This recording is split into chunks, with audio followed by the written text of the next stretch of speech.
especie de pequeño resumen de lo que habíamos ido viendo.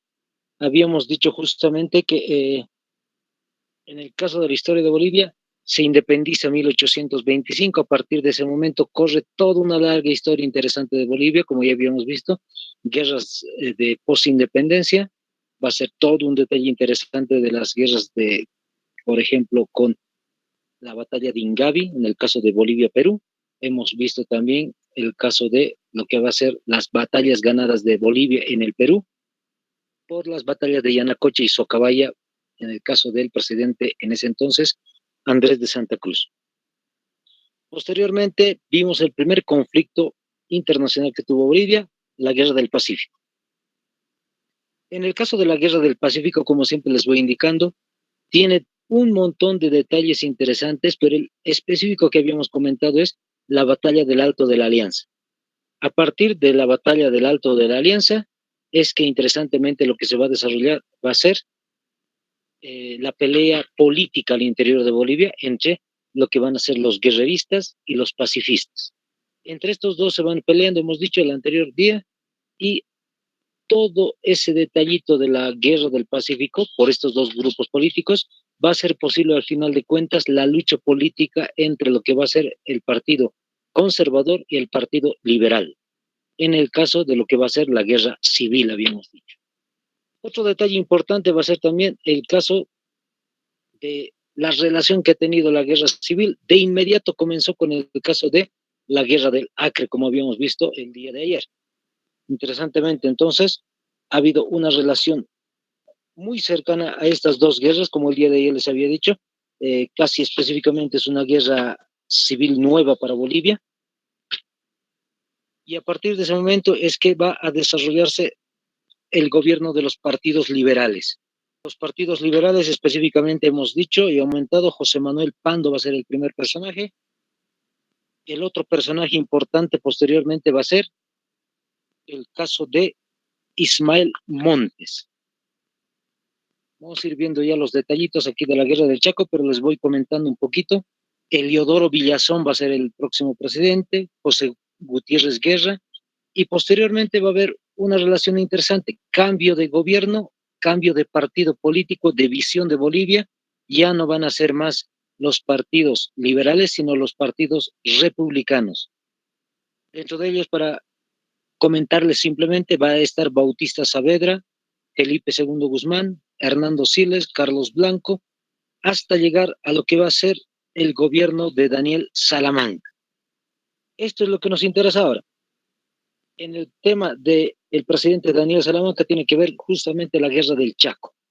Entonces, anótense el título de hoy, como están observando, sáquenle capturita, como siempre les digo.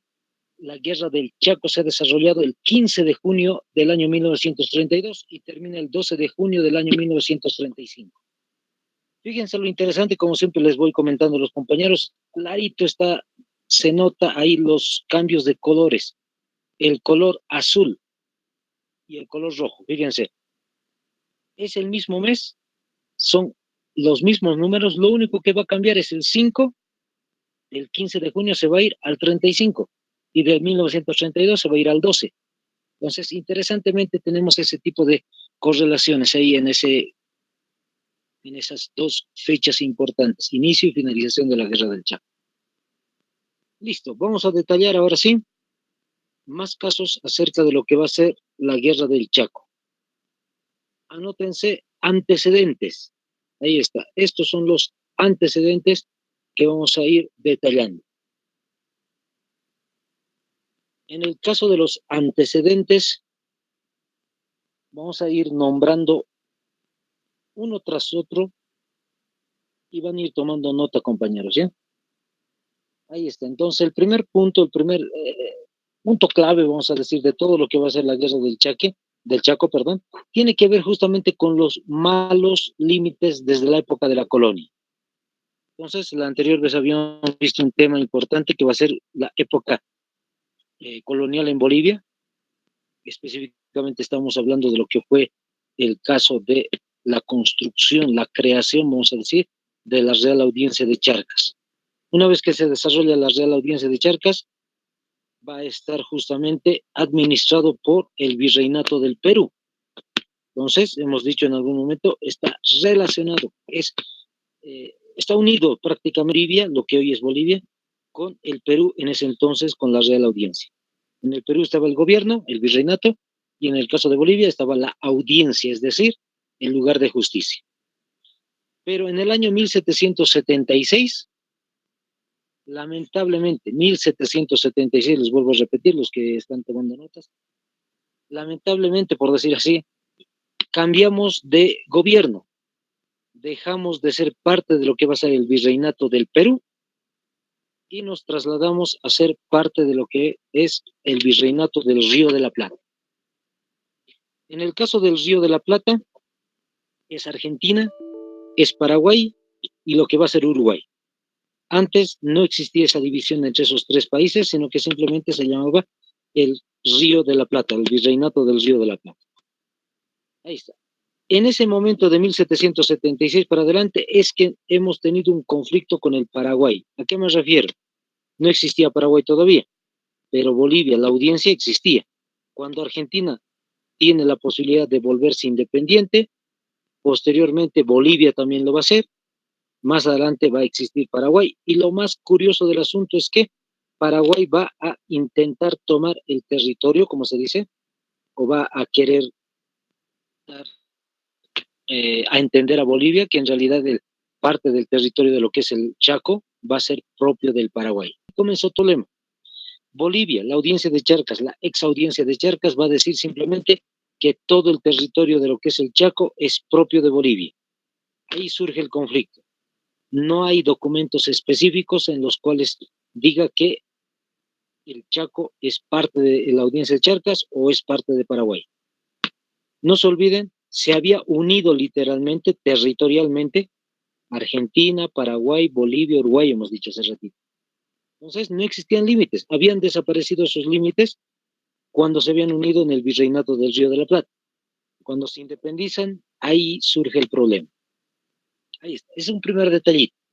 Vamos con el segundo que especifica y dice, entre esos años que están observando, Bolivia y Paraguay habían intentado dar solución al problema del Chaco, habían intentado, simplemente han intentado firmar acuerdos, específicamente tratados internacionales de límites, y ninguno se ha podido firmar. ¿Cuántos eran? Como dice ahí, 4 tratados, 4 intentos ha tenido Bolivia y Paraguay de resolver el problema sobre el Chaco. Como les vuelvo a repetir, lamentablemente no hay solución. Paraguay va a decir, el Chaco o el territorio del Chaco me pertenece hasta un paralelo al norte. En cambio, Bolivia va a decir todo lo contrario. Me pertenece más al sur. Es decir, están tratando de tomar gran parte de lo que va a ser el Chaco. Ahí está. Ese es un primer, o un segundo problema, mejor dicho, la no posibilidad de solución del problema. Tercer detalle, ¿qué dice? Como pueden ver la imagen, hay pozos petroleros. No sé si se aprecia ahí en la imagen, ahí donde está Santa Cruz, justamente, Montes y demás, son pozos petroleros. ¿Qué quiere decir? Que Bolivia ya estaba explotando el petróleo. Por eso dice ahí, supuesta existencia de petróleo. ¿Dónde? En el Chaco. De ahí que va a surgir la necesidad de Bolivia de tomar todo el Chaco. Y en el caso del Paraguay, lo propio. Hasta antes se ha intentado dar solución, como habíamos dicho, en 4 oportunidades, pero la disputa no era tan dura, porque se creía que el Chaco en realidad era un territorio casi o sin intereses económicos. Pero ahora que se había dado la información de que en realidad hay petróleo, o posiblemente hay petróleo, a partir de ese momento es que comienza el detalle del conflicto entre Bolivia y Paraguay por el territorio. Listo. Vamos con otro detallito. El cuarto y último detalle, ¿qué dice? Paraguay tuvo la guerra de la Triple Alianza. Entre esos años, 1865 al 70, fíjense, son 5 años de combate. Se había peleado Paraguay con Argentina y con Brasil y también Uruguay. Y lamentablemente el Paraguay perdió gran parte de su territorio en el oriente. ¿Qué es lo que nos hace entender este detallito? Y como siempre les indico, desde mi punto de vista es bien importante, aunque a veces en varios textos de historia no lo consideran, por si acaso hay que hacer la aclaración. No se considera mucho, pero desde mi punto de vista es bien importante. Básicamente por esto, se dice que una vez que se desarrolló la guerra de la Triple Alianza, Paraguay había tenido un cambio de mentalidad. Dijeron los paraguayos, nunca más vamos a perder una guerra internacional. Entonces el cambio de mentalidad es muy importante. Gana guerras, así les voy a decir. Eso quiere decir que justamente Paraguay va a tener un conflicto con Bolivia posteriormente y pierde Bolivia. Paraguay va a vencer. Tiene mucho que ver tal vez con este modo de pensar de los paraguayos después de la guerra de la Triple Alianza, como siempre les digo. Listo, vamos con otro detallito, quiero que vayan tomando nota, otro subtítulo vamos a ir anotando, datos, simplemente coloquen datos.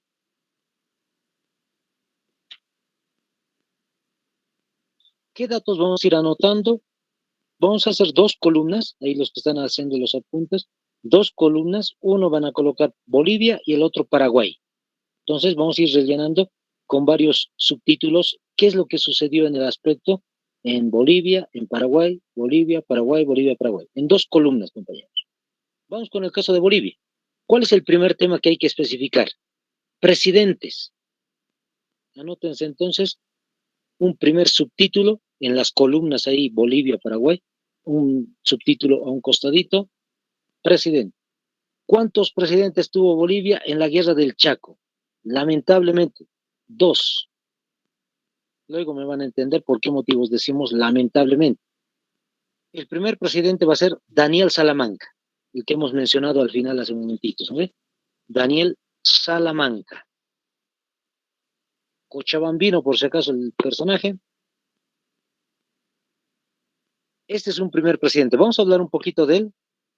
Cuando ya estaba el conflicto más o menos ya diplomático y posteriormente va a ser bélico entre Paraguay y Bolivia, Daniel Salamanca era todavía candidato para presidente.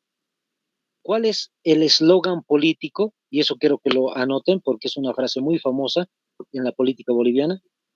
Abran comillas y van a anotarse cuál había sido el eslogan político, la frase política, para que voten por él. Decía así, hay que pisar fuerte en el Chaco. Hay que pisar fuerte en el Chaco. No se van a olvidar de anotar ese detallito. Hay que pisar fuerte en el Chaco. Esa es la frase para ser candidato de Daniel Salamanca en ese tiempo. ¿Quién nos quiere hacer entender esa frase? Sencillo, ¿no ve? Que hay que ponerse duros para tener el Chaco. No hay que dejar que el Paraguay obtenga el Chaco. Listo, ese es un primer presidente. Un segundo presidente que vamos a mencionar posteriormente es, que ingresó, mejor dicho, posteriormente, va a ser José Luis Tejada Sorzano. Entonces, anótense, José Luis Tejada Sorzano. José Luis Tejada Sorzano. Ahí está. Esos son los dos presidentes de la Guerra del Chaco. En cambio, en el caso del Paraguay, se anotan, el presidente va a ser Eusebio Ayala. Es decir, solo un presidente. Eusebio Ayala. Fíjense la diferencia con Bolivia, ¿no? Más adelante me van a entender, muchos compañeros ya deben conocer el tema, es más sencillo para ellos. Vamos con el otro caso importante, otro subtítulo, comandantes coloquen. Comandantes. En el caso de comandantes, lamentablemente también, vamos a decir así, en Bolivia va a haber cambios de comandantes constantes. 4 comandantes vamos a tener en toda la etapa de la guerra. Uno va a ser Filiberto Osorio. Ahí está, pueden anotar el nombre. Filiberto Osorio. Filiberto Osorio. Otro personaje importante para comandante de Bolivia, José Luis Lanza. José Luis Lanza. ¿Eso qué quiere decir? Que va a haber un cambio de comandantes. A Filiberto Osorio lo van a cambiar y simplemente directamente Daniel Salamanca lo va a colocar a José Luis Lanza como nuevo comandante. Posteriormente nuevamente va a haber otro cambio de comandante. Hans Kuhn, el alemán, muchos deben conocer a este personaje, ¿no? Muy resaltante en la Guerra del Chaco. Hans Kuhn. ¿Cómo se escribe? Con H al inicio, A-N-S, Hans Kuhn, con K de kilo, ¿no ve? Y tal como se escucha, Kuhn. U-N-D y la T, ¿no ve? U-N-D de dedo y T. Listo. Ahí está, Hans Kuhn. Otro personaje importante, al final, el cuarto y último comandante, Enrique Peñaranda. No hay que olvidar, Enrique Peñaranda va a ser en algún momento presidente de Bolivia, más a futuro. Entonces, vayan viendo la importancia de este personaje. En el caso del Paraguay, lamentablemente, solo un comandante. O sea, es interesante cómo es que simplemente uno en el caso del Paraguay y Bolivia cuatro. José Félix Estigarribia se llama el personaje. Ya, por si acaso vayan tomando nota. José Félix Estigarribia. José Félix Estigarribia. Listo, vamos con otro detallito, el caso de las tropas. Anótense, tropas.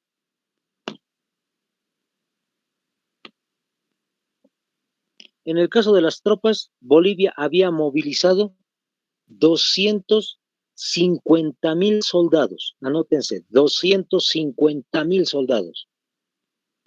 Es la gran cantidad de soldados que hemos movilizado. Más que uno podría pensar, ¿no? Si hubiese Bolivia movilizado 250.000 soldados en el Acre, hubiésemos vencido. Lamentablemente, el Brasil tenía más todavía tropa que no había movilizado, ¿no? Ayer dijimos 8.000, ¿no? Ahí está. Vamos con el caso del Paraguay. ¿Cuánto tenía el Paraguay? 150.000. Solo 150.000 soldados. Fíjense la diferencia abismal. 100.000 soldados de más en Bolivia. ¿Cuál es el caso y el detalle importante sobre este punto? En realidad, no va a movilizar Bolivia los 250.000 de inmediato. Lo va a hacer en 3 ejércitos. Entonces, un primer ejército que va a ir al Chaco, va a hacer buenas maniobras, buenas estrategias y va a derrotar al Paraguay en una primera instancia, pero posteriormente es derrotado.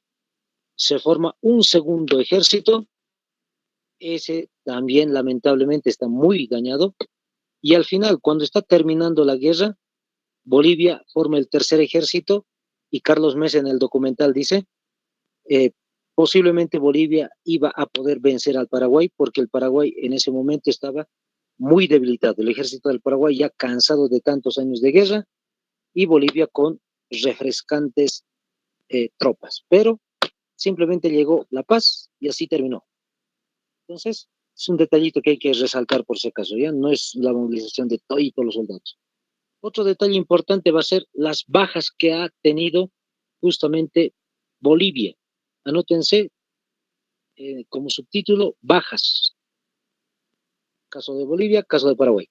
En el caso de Bolivia va a ser 60.000 soldados. Fíjense, 60.000 soldados de baja. Entre heridos, entre fallecidos y demás. En el caso del Paraguay, diferente. 30.000 soldados. Es menor la cantidad, fíjense. 30.000 soldados. Vamos con otro detallito importante. Quiero que los resalten siempre en un último o unos últimos puntos. El número de prisioneros. Anótense. Prisioneros como subtítulo. ¿Cuánto es el número de prisioneros por parte de Bolivia? Es decir, ¿cuántos paraguayos había obtenido como prisioneros? 2.500. Ahí está, anótense. 2.500 soldados paraguayos. Así van a anotar. 2.500 soldados paraguayos han sido hechos prisioneros por parte de Bolivia. En el caso del Paraguay, como siempre les digo en forma de broma a los compañeros, no van a renegar, compañeros, ¿sí? En el caso del Paraguay, ha obtenido 25.000 soldados bolivianos hechos prisioneros. 25.000. Fíjense, 10 veces más el Paraguay ha obtenido de soldados bolivianos que nosotros de paraguayos. Y el último detalle, el número de desertores. Es una cifra muy curiosa, muy interesante, muy lamentable también. En el caso de Bolivia, 6.000 desertores. 6.000. En cambio, en el caso del Paraguay van a anotarse 0. Es impresionante. 0. Como ya les había mencionado hace un momento, con el tema de la Triple Alianza, justamente tiene que ver con eso. Ha habido un cambio de mentalidad del paraguayo y no van a tratar de ser derrotados acá. Van a hacer todo lo posible para pelear. Ahí están los datos. Vamos a cambiar de inmediato a otra imagen. El desarrollo de la guerra. Anótense como subtítulo, ahora sí, fuera de las columnas, ya no vamos viendo las columnas, esos son los datos importantes que nos dan la información sobre la guerra, un poquito de forma más formal. Ahora vamos viendo un poco el detalle al interior de lo que va a ser la guerra del Chaco. Para iniciar este tema, específicamente de la guerra, les voy comentando un detallito que me estaba olvidando quizá. Es el caso de cómo está desarrollado la región del Chaco. Es decir, ¿a qué me refiero? En realidad, lo que va a suceder en el caso de la guerra del Chaco es una región muy dura para los bolivianos, por eso es que va a haber muchos desertores. Específicamente me estoy refiriendo a los grados de temperatura. Es casi un desierto, pero hay épocas de lluvia también. Entonces, muchos deben conocer el caso cerca, tal vez muchos deben haber visitado el lugar, posiblemente, cerca de Santa Cruz, Tarija. ¿A qué me refiero? Los grados de temperatura, por lo menos aquí en La Paz, nosotros los paseños, a 25 grados de temperatura hace mucho calor para nosotros. 25 grados de temperatura. En el caso de Cochabamba, creo que está oscilando más o menos 30. En Santa Cruz está 35, 36 muchas veces, se escucha incluso 37, creo. Pero lamentablemente en el caso del Chaco es 40 grados centígrados de temperatura en la sombra. Fíjense cómo ha sido el detalle, cómo habrá sido el combate a campo abierto. Fácilmente 50 o más grados de temperatura. Es insoportable, por ese motivo se desarrolló todo esto. Muchos desertores. Otro aspecto importante va a ser el modo como es que Bolivia se va conociendo recién en la Guerra del Chaco. La Guerra del Chaco es un hito importante porque ahí recién Bolivia se va a dar cuenta de que había sido un conglomerado de culturas.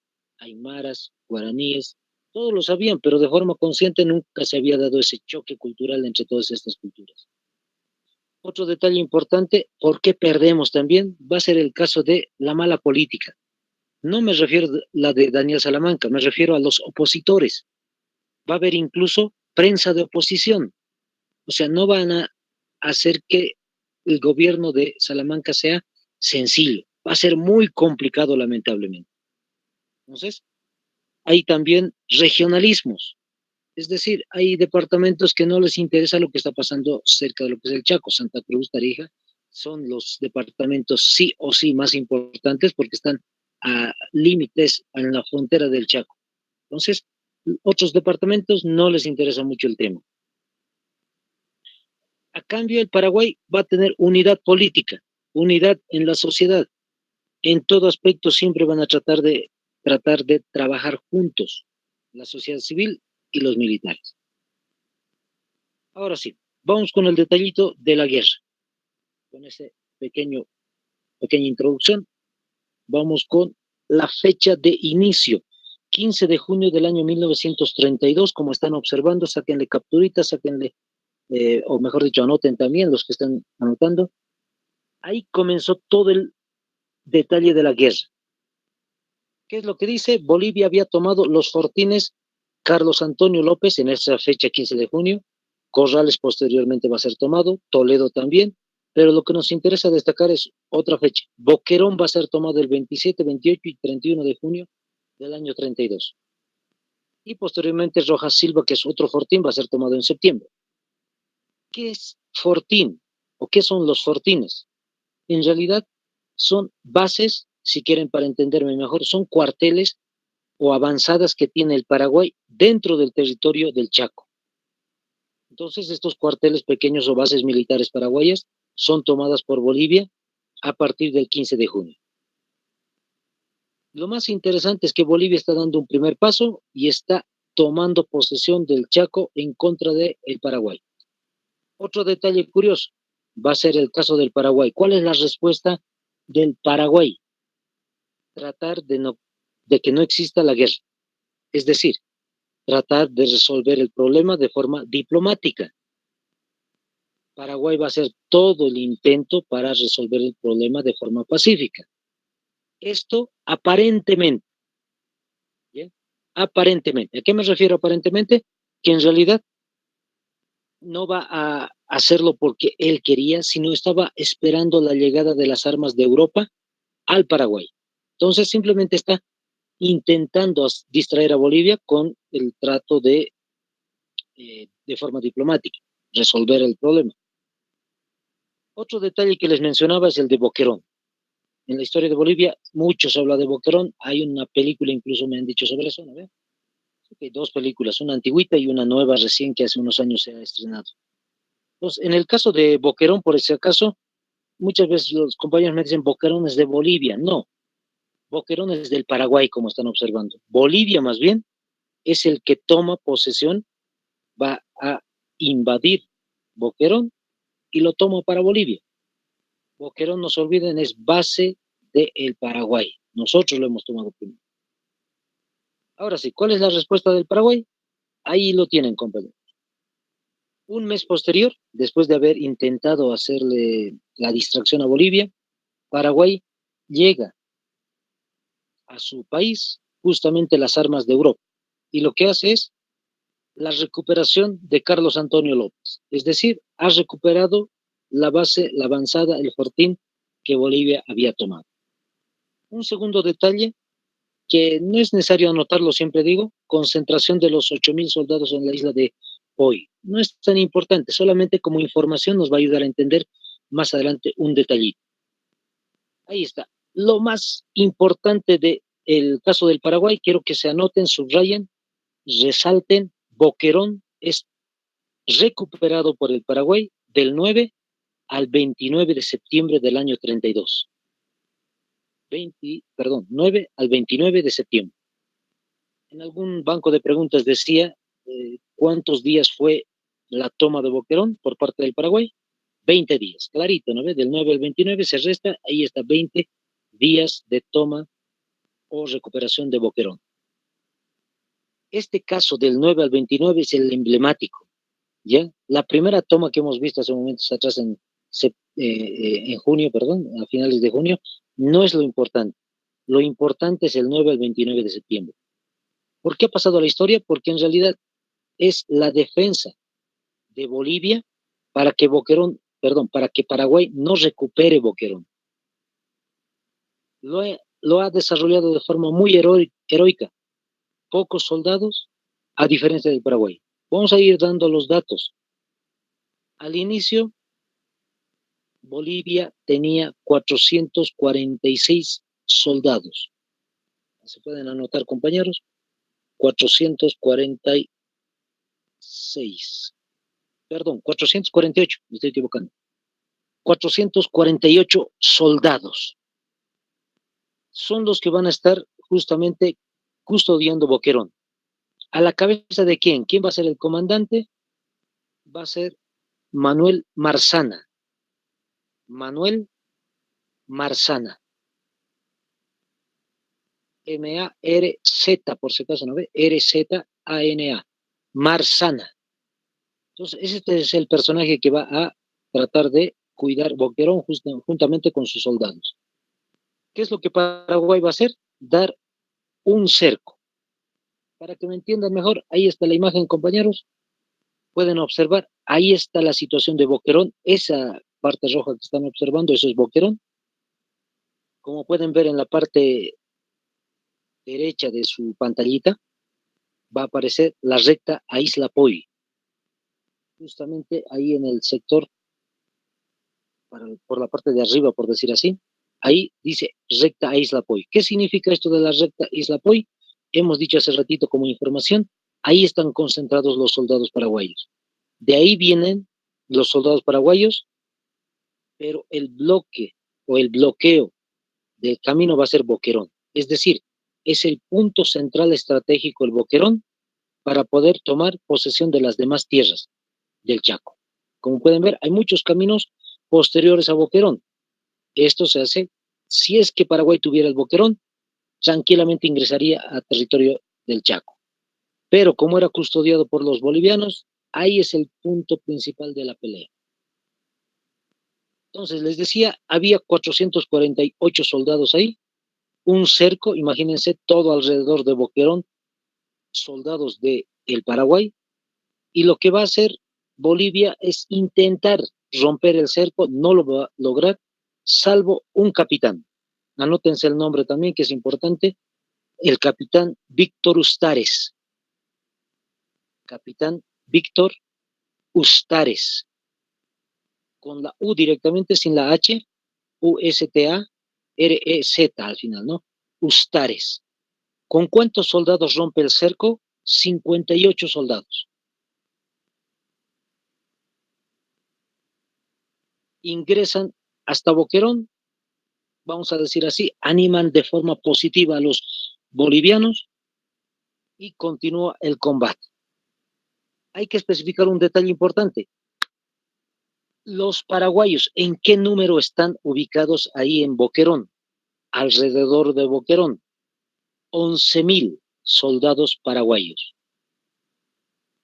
Como siempre les digo, nosotros no llegamos ni a 500 y el Paraguay ha plantado ahí en Boquerón 11.000 soldados paraguayos. Ahí es el caso de lo heroico y emblemático de Boquerón. Bolivia ha resistido con pocos soldados y el Paraguay no ha podido derrotar a estos pocos soldados bolivianos, que han luchado importantísimamente bien. ¿A qué me refiero? Han tratado de que el enemigo no pueda tomar Boquerón, imagínense, por 20 días. Paraguay con toda su artillería no lo logra. Incluso cuando se rinde Boquerón, el presidente paraguayo va a decir, han peleado con toda la bravura posible los bolivianos. Han reconocido incluso los paraguayos el acto heroico de los bolivianos. Ahí está. Entonces, como ya sabemos, el 29 de septiembre, que ya hemos mencionado momentos atrás, es la rendición de Bolivia. Se rinde y lamentablemente el Paraguay recupera Boquerón. Vamos con otro detalle importante. Ahí está, saquen una capturita del personaje que estamos hablando, Manuel Marzana, justamente, el comandante de Boquerón, y algunos datos importantes. Ahí está fecha de nacimiento, fallecimiento. El detalle más importante es el caso de 1932, al final dice, tomó y defendió el Fortín Boquerón, conocido como Destacamento Marzana. A los soldados que lo acompañaban se llamaban así, Destacamento Marzana. Y resistió por 20 días, como decían. Vamos a ver otro detalle también acerca de lo que va a ser la guerra del Chaco. Ese es un primer hito importante, el caso de Boquerón. Vamos con el segundo. Anótense la fecha, 30 de noviembre del año 1932.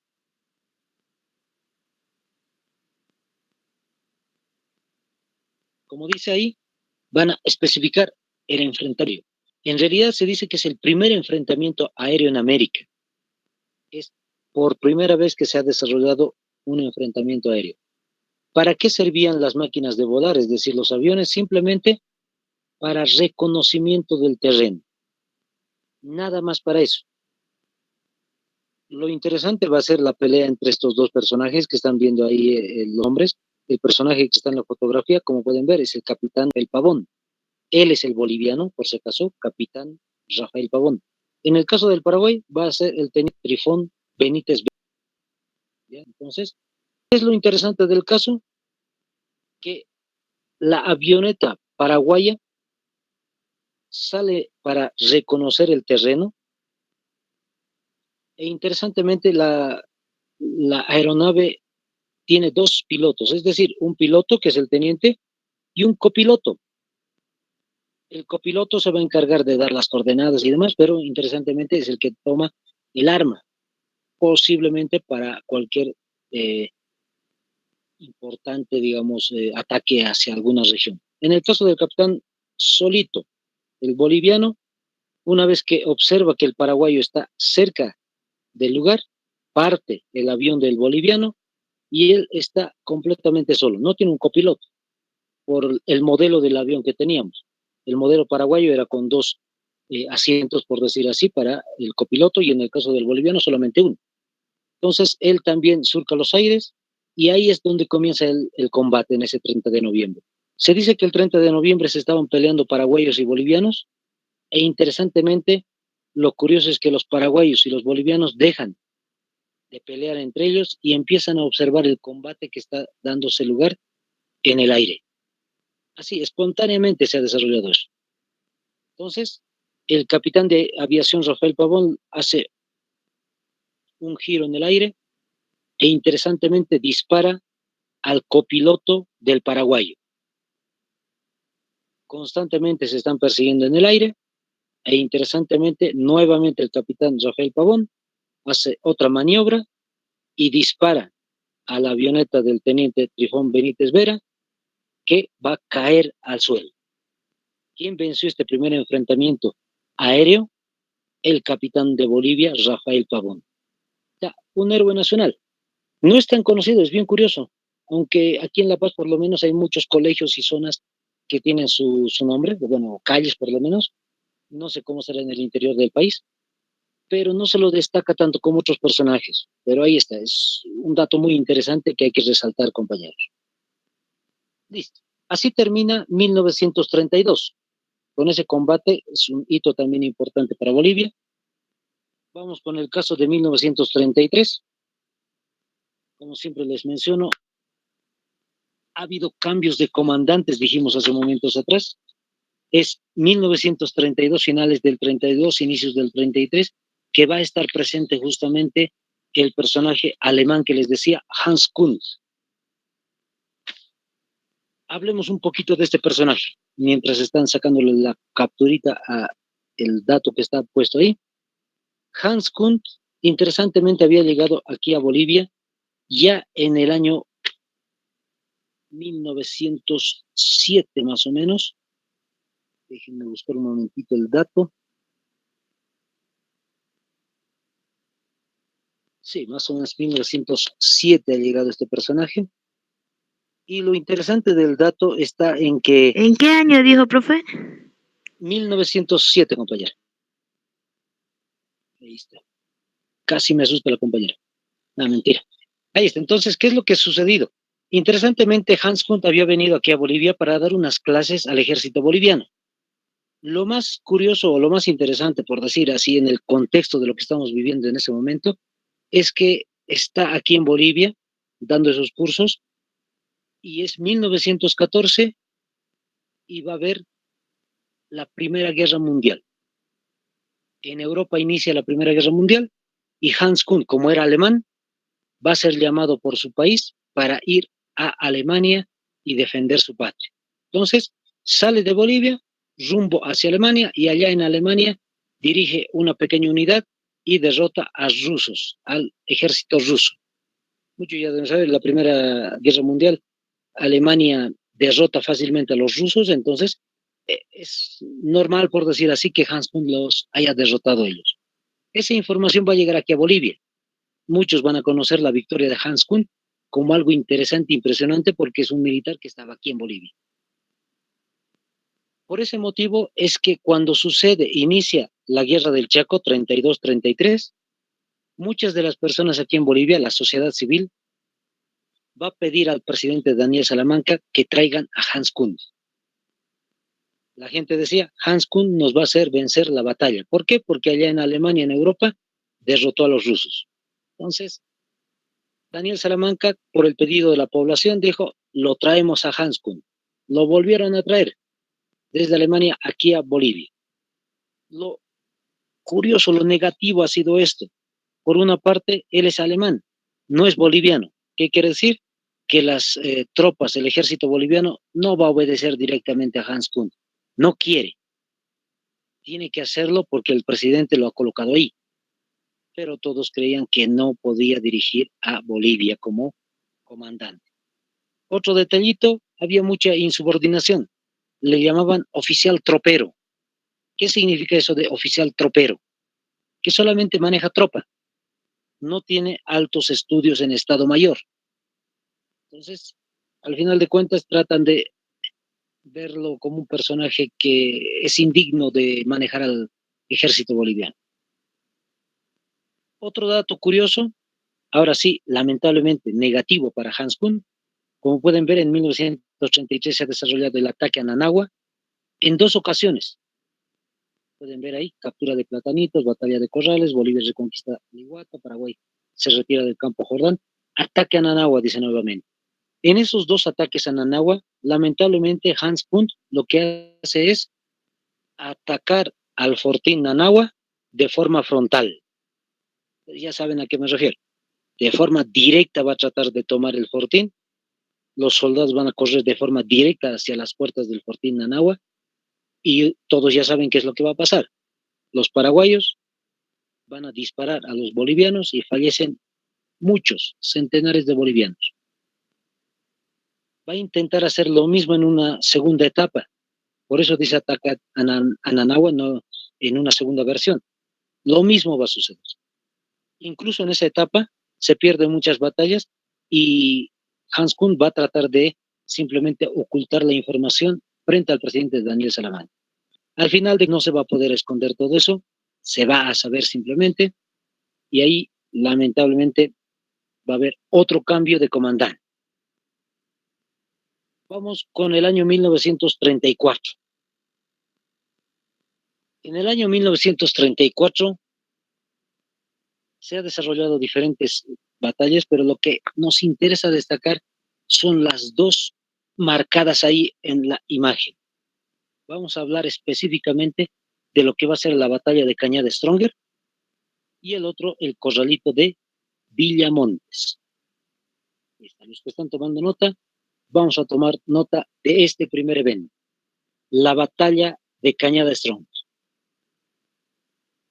Un detalle interesante, las fechas 18 al 25 de mayo del año 1934, no se olvide. 18 al 25 de mayo del 34. ¿Qué es lo interesante? Les decía, en realidad no se había desarrollado el combate en Cañada Stronger, sino va a ser en Cañada Esperanza. Está muy cerquita la región, Cañada Esperanza. Como está muy cerca y aparte, al final de cuentas, en la historia quedó con el nombre de Cañada Stronger, pues simplemente se repitió hasta el final, hasta el día de hoy, se repite ese detallito. Otro punto importante, a modo de broma siempre les digo, no van a renegar compañeros, ¿qué es lo que sucedió en la estrategia militar de Bolivia? Hubo un nuevo comandante, hemos dicho, Enrique Peñaranda. Enrique Peñaranda va a ser el comandante y lo que él había dicho es, y la información que tenía, es que 9 regimientos de artillería del Paraguay estaban ingresando a lo que era Cañada Esperanza. Imagínense un campo ingresando los 9 regimientos de artillería del Paraguay. Ahí está la figurita para que me entiendan un poco. Y Bolivia decide hacer un cerco, es decir, intentan atrapar a los paraguayos ahí, en Cañada Esperanza. Hacen un círculo, como están observando ustedes, un primer círculo en color azul para atrapar a los paraguayos. Y el alto mando militar boliviano dice, hagamos algo mejor, un doble cerco.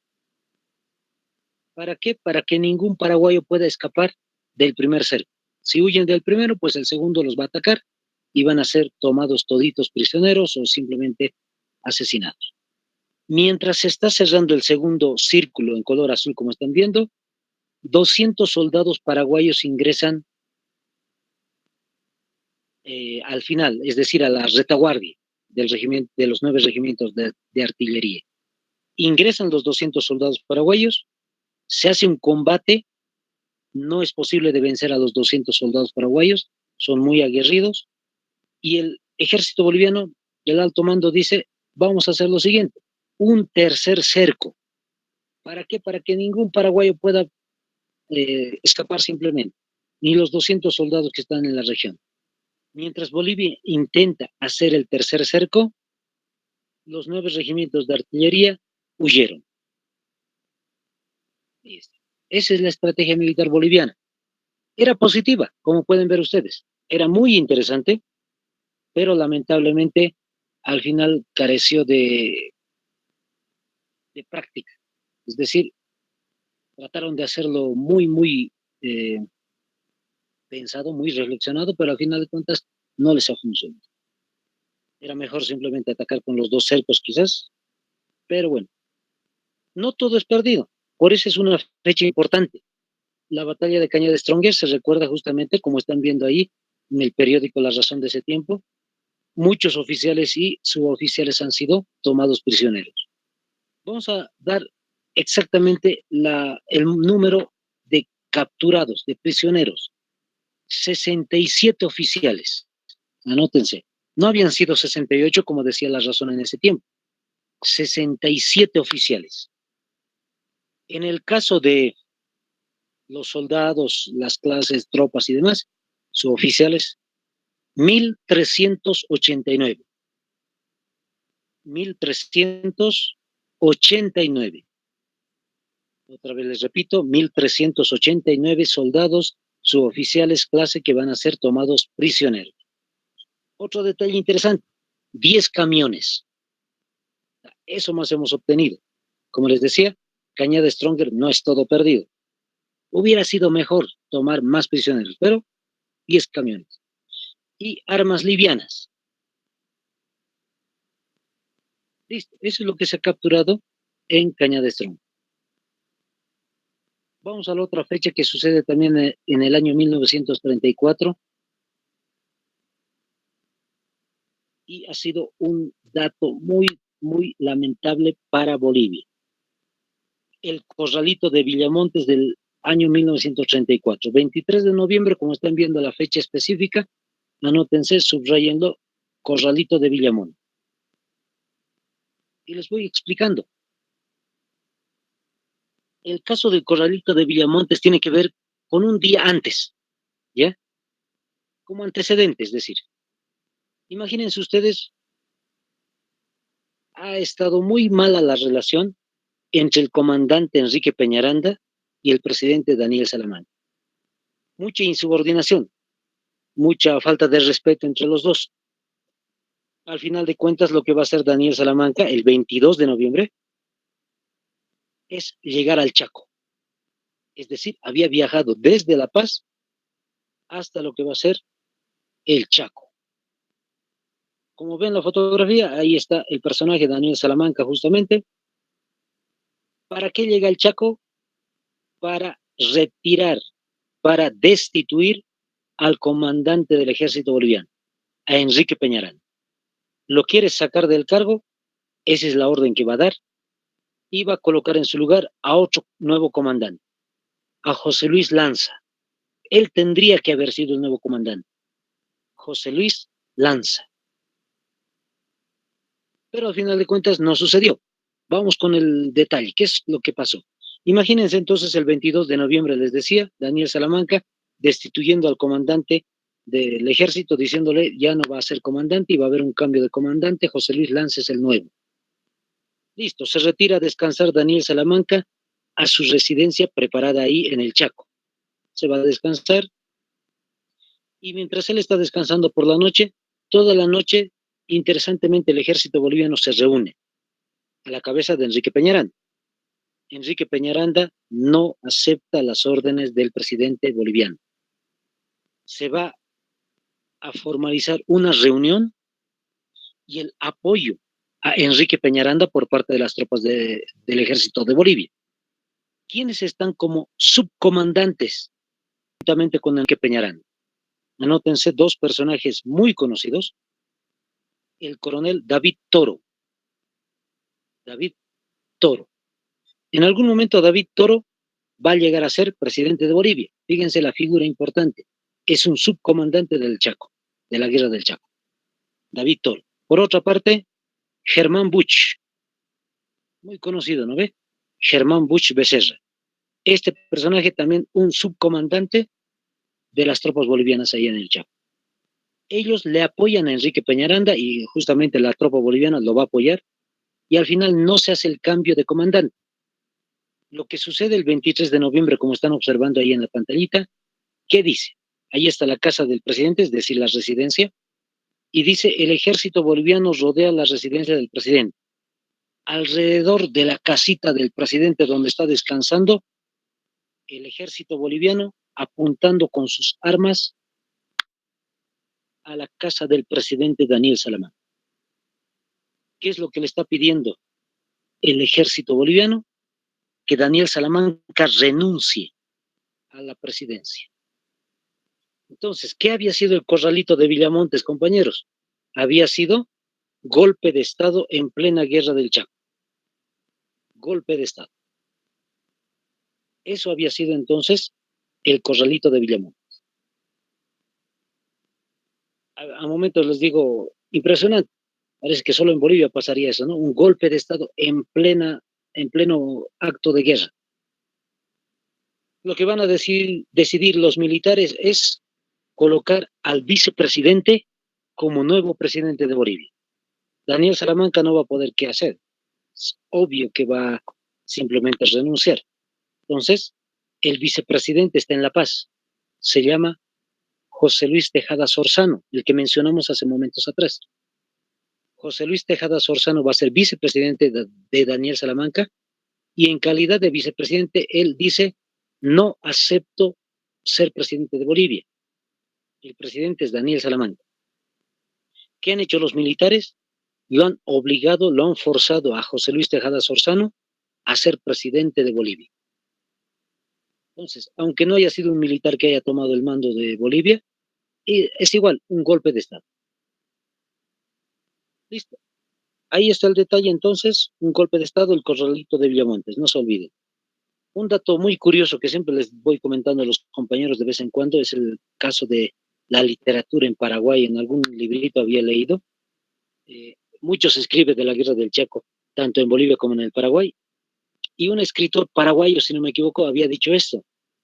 Los bolivianos han intentado hacernos cercos, acuérdense de Cañada Stronger, han intentado hacer cercos al Paraguay, no les resulta, pero cuando le hacen un cerco a su propio presidente, les resulta perfecto.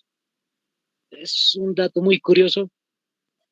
Esa es la visión de los paraguayos que tienen con respecto a Bolivia en algún momento. Hemos quedado muy mal con el caso del corralito de Villamontes. Vamos a ver qué más sucede en el año 1935. Un dato simplemente que vamos a mencionar es el de la defensa de Villamontes. El otro es un caso más anecdótico, el caso de Paraguay alista el cañón binario. Vamos a comentarlo, pero es más anecdótico que otra cosa. La defensa de Villamontes. Le hayan sacado una capturita, espero que le hayan sacado una capturita. Hay muchos otros datos interesantes. Paraguay va a atacar constantemente a Villamontes, va a tratar de tomar posesión del territorio boliviano. Vamos con el detalle. Como hemos dicho, 1935, a las alturas de 1935, Bolivia prácticamente ya perdió todo el Chaco, hablando geográficamente, ya perdió todo el Chaco. ¿Qué es lo que va a intentar Paraguay? Tomar territorio boliviano, territorio que no está en disputa, Villamontes, eso es lo que va a querer tomar. Fíjense, ahí está la imagen, ahí está la fecha. La imagen dice Río Pilcomayo, esa línea azul que estamos colocando ahí, es el río Pilcomayo. Las flechitas en color rojo representan el ejército paraguayo intentando cruzar el río Pilcomayo.